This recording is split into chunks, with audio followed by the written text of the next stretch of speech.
Kasi hiningi ng pamilya, ilibing ang tatay nila sa libingan ng mga bayani. So, dinignan ko ang batas. Sino ang qualified malibing dyan? Siyempre, una, patay ka. Hindi ka pa maglibing ng buhay.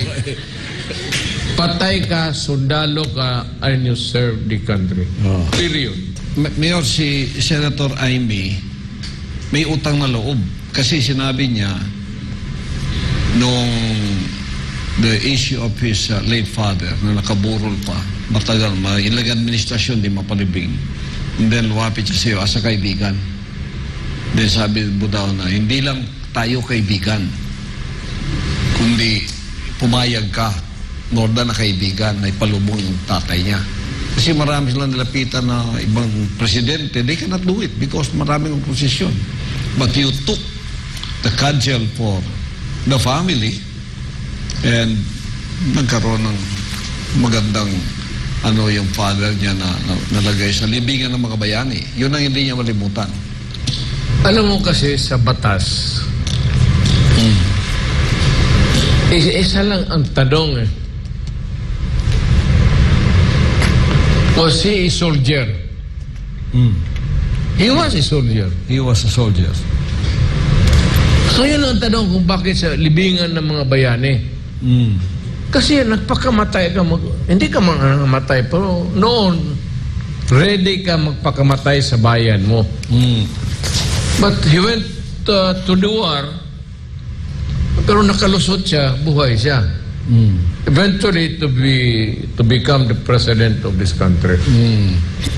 Yun lang ang tanong ko, walang consideration na ang batas lang. Yes.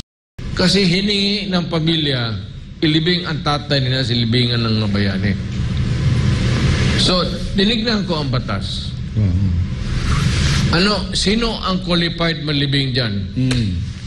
Siyempre, una, patay ka. Hindi ka pa maglibing ng buhay. Patay ka, sundalo ka, and you serve the country. Period. Nandun na yun. Ilibong ka. Lahat ng sundalo, pwede ilibing sa... Ako, kasi presidente, pag namatay ako, meron rin ako dyan. Lahat ng presidente may pwesto dyan sa libingan ng mga bayani.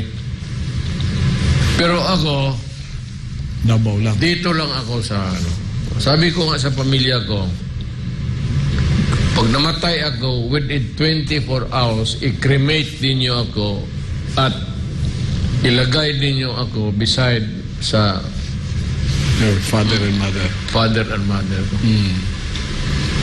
Huwag na yung mga bayan. Para na lang sa ibang mga bayan na yan na dadating. There will be more heroes coming along our way. Baka maubosan pa ng pwesto. Ibigay ko na lang sa kanila. Wala, sabi ko, wala akong burol, wala lahat.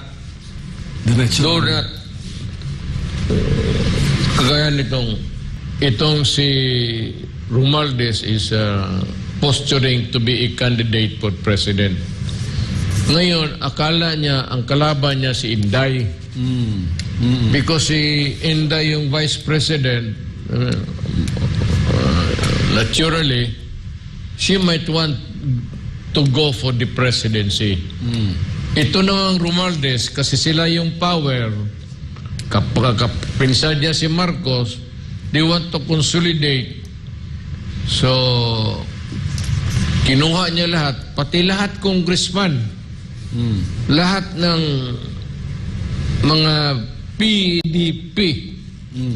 Laban. Wala nang naiwan, nagpunta na so because ganito yan. Ito, Pastor. Yeah, Mayor.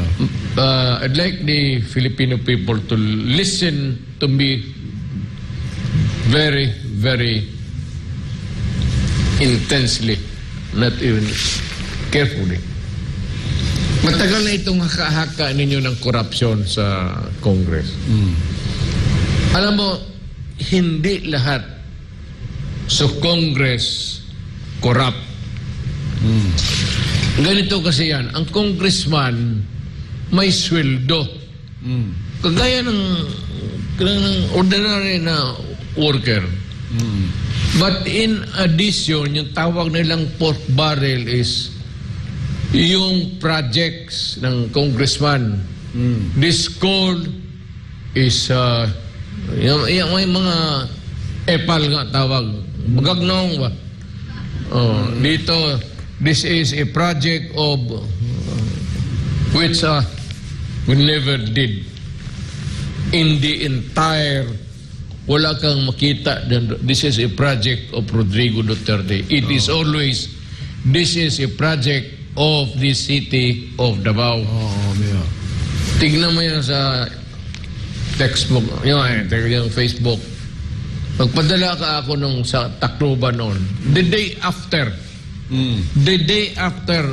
nauna na ako kasi naawa. Bakit? Late